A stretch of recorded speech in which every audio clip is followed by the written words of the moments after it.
प्रधानमंत्री के कभी करीबी रहे पूर्व गवर्नर सतपाल मलिक इन दिनों इतना ज्यादा हमलावर हैं कि उन्होंने कांग्रेस पार्टी को भी छोड़ दिया। ऐसे ऐसे आरोप बीजेपी और प्रधानमंत्री नरेंद्र मोदी समेत पूरी कैबिनेट पर लगा रहे हैं या यूं कहें सरकार पर तोहमतें मढ़ रहे हैं, जिनका जवाब बीजेपी फिलहाल नहीं दे रही। लेकिन आरोप ये ऐसे हैं जिसके लेकर मुद्दे जरूर बनाए जा सकते हैं। हालांकि विपक्ष लगातार उनके इन बयानों को लेकर सरकार पर हमलावर हो जाती है। एक बार फिर से जम्मू कश्मीर के पूर्व गवर्नर सतपाल मलिक ने केंद्र सरकार पर हमला बोला है। सतपाल मलिक का अब सीधे तौर पर प्रधानमंत्री नरेंद्र मोदी पर हमला बोला गया है। यह हमला इस बार उन्होंने पुलवामा अटैक को लेकर बोला है। पुलवामा अटैक मामले को लेकर उन्होंने ऐसा बयान दे दिया है जो कि बेहद चौंकाने वाला है और सरकार और प्रधानमंत्री मोदी का सिरदर्द बन सकता है। जम्मू कश्मीर के पूर्व गवर्नर सतपाल मलिक ने आरोप लगाया है कि साल 2019 का लोकसभा चुनाव पुलवामा हमले में शहीद हुए जवानों के शवों पर लड़ा गया है। जी हां, इस बयान के बाद चारों तरफ खूब चर्चा हो रही है। नमस्कार, मैं हूं कुलदीप द्विवेदी और आप देख रहे हैं वन इंडिया हिंदी। सतपाल मलिक ने तत्कालीन गृह मंत्री को भी नहीं छोड़ा है। अब उन्होंने कहा है कि अगर पुलवामा हमले की जांच होती तो तत्कालीन गृह मंत्री को इस्तीफा देना पड़ता। उस समय राजनाथ सिंह देश के गृह मंत्री हुआ करते थे। इसके साथ ही कई अधिकारियों को भी जेल जाना पड़ता और बहुत बड़ा विवाद खड़ा हो जाता। पूर्व गवर्नर सतपाल मलिक ने राजस्थान के अलवर में ये बयान दिया है, जहां वो महाराणा प्रताप की जयंती के मौके पर पहुंचे थे। यहां उन्होंने एक बार फिर से अपने संबोधन में पुलवामा हमले में शहीद हुए 40 सैनिकों की चर्चा की। उन्होंने कहा कि मैं साफ तौर पर कह रहा हूं कि पुलवामा हमले की अगर जांच होती तो गृह मंत्री को इस्तीफा देना पड़ता और उस वक्त के काफ़ी ऑफिसर जेल में होते। सतपाल मलिक ने केंद्र सरकार पर भी आरोप लगाए।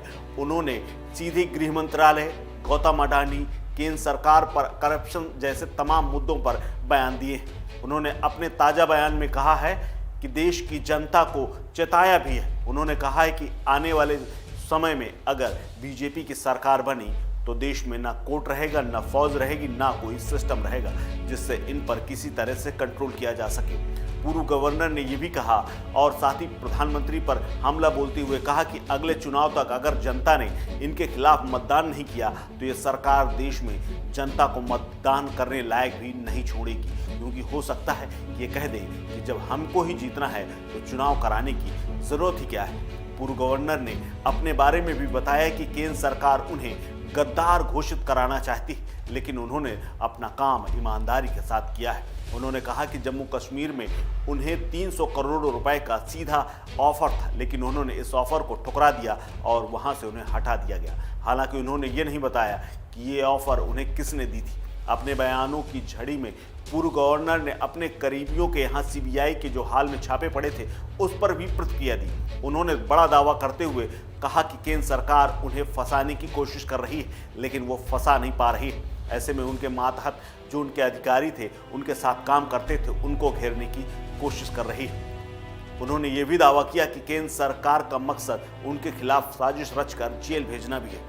पूर्व गवर्नर सतपाल मलिक यही नहीं रुके। उन्होंने प्रधानमंत्री मोदी पर करारा प्रहार करते हुए गौतम अडानी का भी नाम लिया और उन्होंने कहा कि अडानी प्रधानमंत्री मोदी का दोस्त है, जिन्होंने केवल 3 साल में ही इतनी दौलत कमा ली है कि वो इंडिया का सबसे ऑनेस्ट व्यक्ति बन गया है। जबकि राहुल गांधी ने 20,000 करोड़ का सवाल पार्लियामेंट में पूछा तो पीएम मोदी के पास राहुल की बात का जवाब नहीं था।